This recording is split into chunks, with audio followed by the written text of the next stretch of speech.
Бүлэг гэж юу вэ?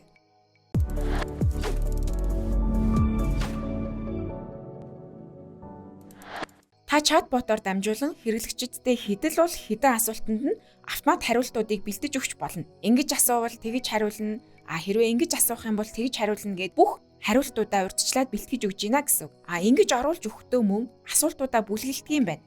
За жишээ нь хаяг байршил цагийн хуваар хүн ороод ирэнгүүт угтаж авдаг угталтын мессеж, мөн танаа бүтээгдэхүүн үйлчилгээний талаар мэдээлэл гээд маш олон мэдээллийг автоматар өгөхөөр бэлтгэж оруулахдаа бүлэглээд оруулах юм бол илүү зэгцтэй байдаг юм байна. За энэ түрүүн бид хэдийн үсгсэн энэ шинэ бот маань байна те. За энэ бот руугаа дараад оръё. Тэнгүүд энэ зүүн талд харагдаж байгаа цэснүүдийг бид нэр ашиглаж ботоо хийдэг гэсэн. Ботоо ер нь бол энд харагдаж байгаа цэснүүдийн нэг 4-5 цэсийг ашиглаж ботоо хийн. За ботоо хийснийхаа дараа тодорхой хугацаанд ингээ ашиглангууд тэр ашигласан хугацаанд маань хэрэглэжийн датабаз үүсгэе.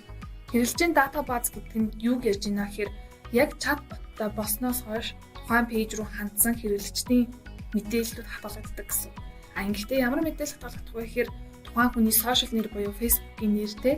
За мөн Facebook дээр оруулсан зарим нэг мэдээллүүд, хүйс, утасны дугаар гэх мэтлэн мэдээллүүд нь хадгалагдана.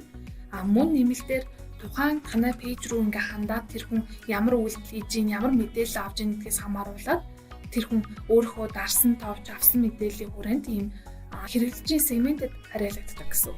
Тийм байдлаар хэрэглэгчийн датабаз маань үүсэж байгаамаа.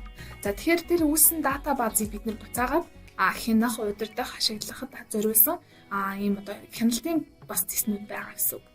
За мөн дээр нь бид нар чатботоо илүү яаж үр дүнтэй ашиглаж болох вэ те илүү нэмэлт боломжуудыг манай платформын зүгээс санал болгодог тэдгээрийг ашиглах нэмэлт зэснүүд байдаг гэсэн.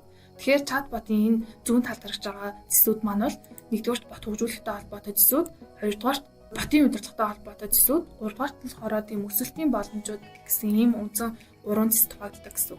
Бид нар бол сая шинэ бот үүсгэсэн шүү дээ те. Бот үүсгэхдээ яаж үүсдэг вэ гэхээр энэ цэнхрээр харж байгаа бол бүлэг гэж бүгдээрээ цаашдаа ярьж байгаа нь. Бүлэг гэдэг нь юу вэ гэхээр маш их хэмжээний мэдээллүүдийг бид нар тус бүрд нь оруулж өгч байгаа. За жишээлбэл салбарын байршил, салбарын мэдээлэл, цагийн хуваар те, санал хүсэл өөр одоо юу гэдэг бүтээгдэхүүн үйлчлэгтэй холбоотой мэдээллүүд тэр болгоныг тус бүрд нь оруулж өгдөг учраас тэдгээрийг бид нэр ангиллах те ялгах одоо илүү хялбар байлгахын тулд ийм бүлгүүд үүсгэж өгдөг.